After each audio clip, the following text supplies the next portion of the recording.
నమస్తే అండి. Welcome to spiritual కమీ 7 తెలుగు. నేను త్రివేణి, హోపోనోపోనో హీలర్ మరియు లైఫ్ కోచ్ని. సో ఇప్పుడు 11 days మనీ ఛాలెంజ్ చేస్తున్నాను, మీరు కూడా భాగవహిస్తున్నారు. ఈరోజు 9th డే. ఈ 8 days ఎవరెవరైతే చేశారో మంచి రిజల్ట్స్ వస్తున్నాయి, షేర్ చేస్తున్నారు. ఎవరెవరు ఇంకా మొదలు పెట్టలేదో స్టార్ట్ చేయండి, మీకు కనుక మనీ ప్రాబ్లం ఉంటే. ఎందుకు అంటే 11 days money challenge, first of all మనలో మనీ ప్రాబ్లం ఎందుకు వస్తుంది? మనీ ఫ్రీక్వెన్సీ డౌన్ అవ్వడం వల్ల. మనీ ఫ్రీక్వెన్సీ ఎందుకు డౌన్ అవుతుంది? మనం మనీ గురించి ఎంతో నెగటివ్ థాట్స్ పెట్టుకొని ఉంటాము, లిమిటింగ్ బిలీఫ్స్ పెట్టుకొని ఉంటాము, కాబట్టే మనీ మన దగ్గరకు రావట్లేదు. కాబట్టి ఆ నెగటివ్ థాట్స్ని, లిమిటింగ్ బిలీఫ్స్ని అన్నిటినీ మన నుంచి తీసేసి ఆ ఫ్రీక్వెన్సీని హై చేసామంటే అప్పుడు మనీ రావడం మొదలు పెడుతుంది.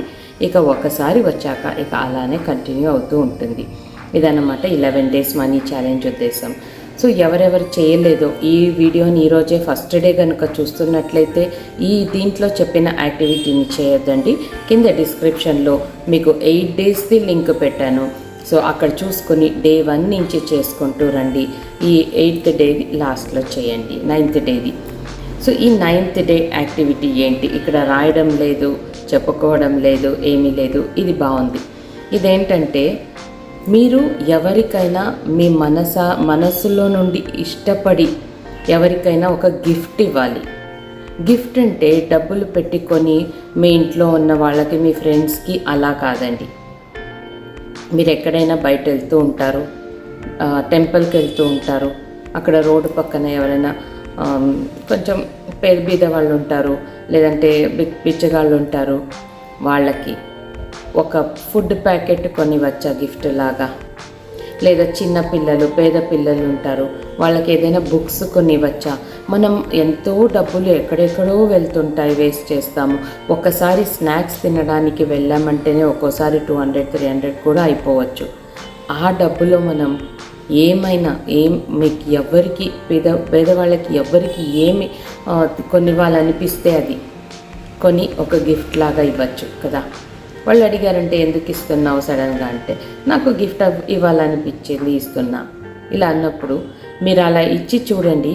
ఆ మనీని మీరు పే చేసేటప్పుడు go with love, grow with love. నువ్వెంత నా నుండి వెళ్తుంటే ఇంకంత తెస్తావని నాకు తెలుసు అని సంతోషంగా ఖర్చు పెట్టి ఇవ్వండి ఆ గిఫ్ట్ని. మళ్ళీ చూడండి ఏం మ్యాజిక్ జరుగుతుంది మీలో అని.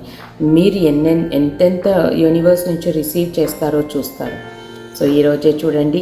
రేపటి యాక్టివిటీ మళ్ళీ వచ్చే లోపు మీరు ఎవరికి ఏం గిఫ్ట్ ఇస్తారో ఆలోచించండి.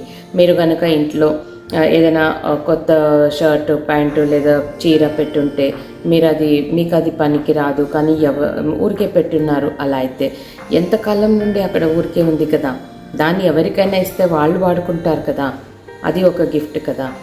ఇలా చేయండి. సో మీ ఇంట్లో పని చేసేవాళ్ళు, మీ ఆఫీస్లో లేదా మీ షాప్లో పని చేసేవాళ్ళు ఉంటారు, వాళ్ళకి ఏదైనా కొనివ్వండి. అన్ఎక్స్పెక్టెడ్గా వాళ్ళ ముఖంలో ఆ మూమెంట్ మీరు చూసే ఆనందం ఉంది చూడండి, అది ఎంత డబ్బులు ఇచ్చినా మనకి దొరకదు.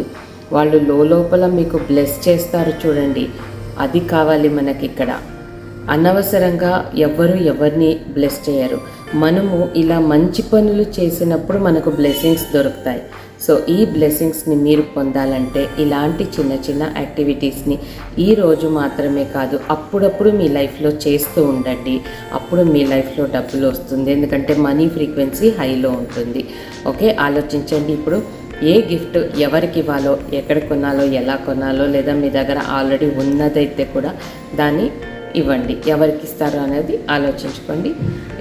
ఇంతటితో ఈ 9th day money challenge video ముగిసింది. సో మళ్ళీ 10th డే వీడియో ఛాలెంజ్కి వెయిట్ చేస్తూ ఉండండి.